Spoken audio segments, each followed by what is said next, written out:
Bonjour à tous. Alors, une petite vidéo d'information car évidemment le Battery Day se rapproche. Le 22 septembre, il y a des informations qui commencent à fuiter.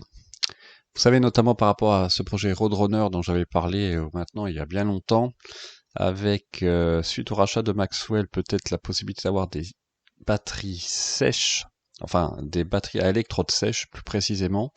Et a priori, quelqu'un a réussi à trouver le nouveau type de cellule que Tesla commencerait à produire, qui serait plus grosse, hein, a priori 2 à 4 fois plus grosse que les cellules actuelles.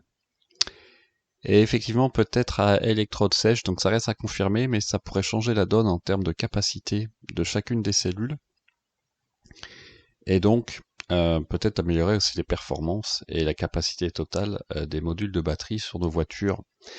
Et on va voir après, c'est intéressant parce qu'a priori, dans la nouvelle version 2032.36.11, il y a justement une nouvelle génération de batteries qui semble être intégrée, donc on en parlera un peu plus tard. Il y a aussi des améliorations sur la Model 3, à savoir le coffre avant qui semble redessiné, je crois un peu moins gros, afin de laisser la place à une possible pompe à chaleur comme il existe sur la Model Y, mais a priori c'était pas encore le cas. Et puis j'ai entendu aussi parler d'amélioration de la Model 3, la nouvelle génération, avec notamment du double vitrage, donc ça sera intéressant, et peut-être aussi l'intégration du coffre arrière électrique, vous savez, comme sur la Model Y. Et pour ajouter aussi à tout cela, a priori des Model 3 chinoises pourraient être importées en Europe avec une meilleure qualité, donc ça c'est intéressant que les Model 3 actuels venant des États-Unis, puisqu'a priori ils ont une surcapacité de production en Chine, donc à surveiller. Je ne sais pas si quand on achètera sa voiture, on pourra savoir de quelle usine elle vient. Vous avez parlé aussi, vous savez, de la reconnaissance des CD de passage. Ben voilà, a priori, la représentation que l'on aura dans nos voitures, à condition évidemment d'avoir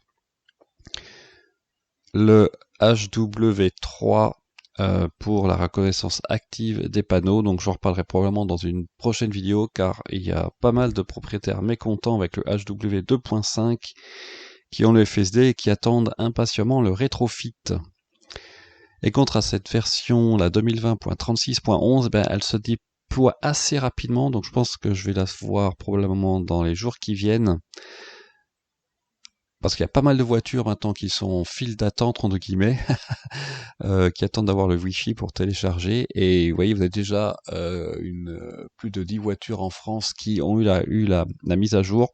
Donc concrètement, est-ce que ça change beaucoup de choses par rapport à la 2020.36.10?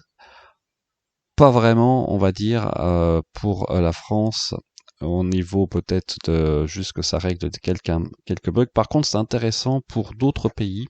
On va voir ça tout de suite. À savoir que, évidemment, ça récapitule les nouvelles fonctionnalités de la 2020.36.10, comme l'arrêt au feu et au panneau stop dans beaucoup de pays dans le monde, y compris la France. Mais ce qui est plus intéressant, c'est le message suivant.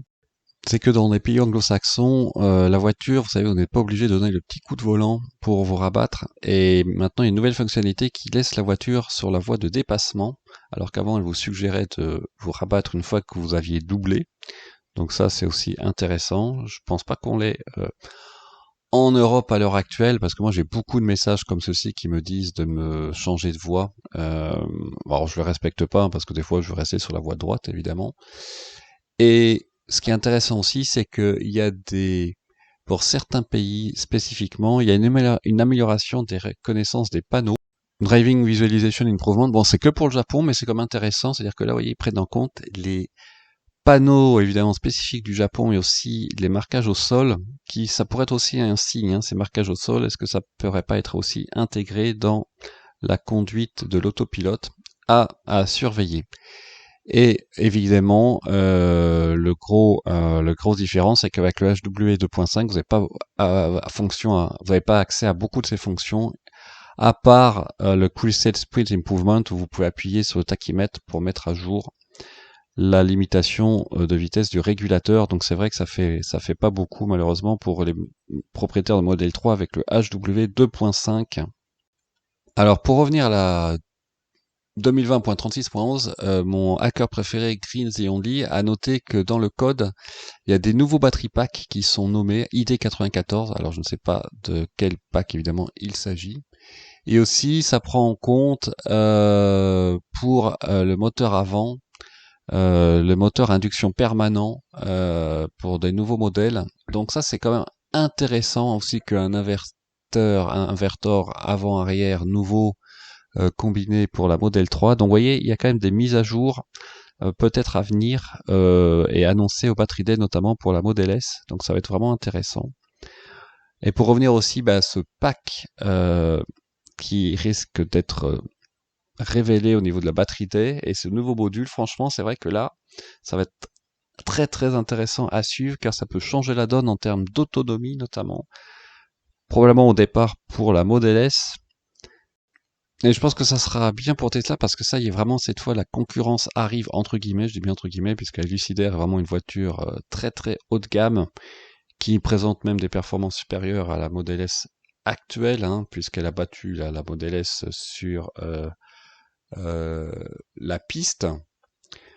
Donc voilà, Tesla va sûrement réagir, mais on voit aussi que il y a beaucoup plus de modèles électriques, ça y est, qui sont en train de sortir. La Polestar 2 et commence à être comparée à la Model 3 ou Model Y. On a aussi les ventes de l'ID3 qui, je crois, en Norvège sont très bonnes. Elles sont devant la Model 3 sur un mois comparable. En tout cas, les précommandes, évidemment, le prix est inférieur. Et puis là-bas, ils ont un réseau de recharge très très étendu, à part aussi les superchargeurs Tesla, donc ceci explique cela. L'ID4 aussi, a priori, risque de très bien se vendre. Et puis aussi des études qui montrent qu'en 2024, une grande majorité des propriétaires de véhicules penseraient passer à l'électrique. Probablement aussi parce que ils n'auront pas trop le choix par rapport aux règles de circulation dans certaines grandes villes en Europe. Donc voilà, ça bouge vraiment beaucoup.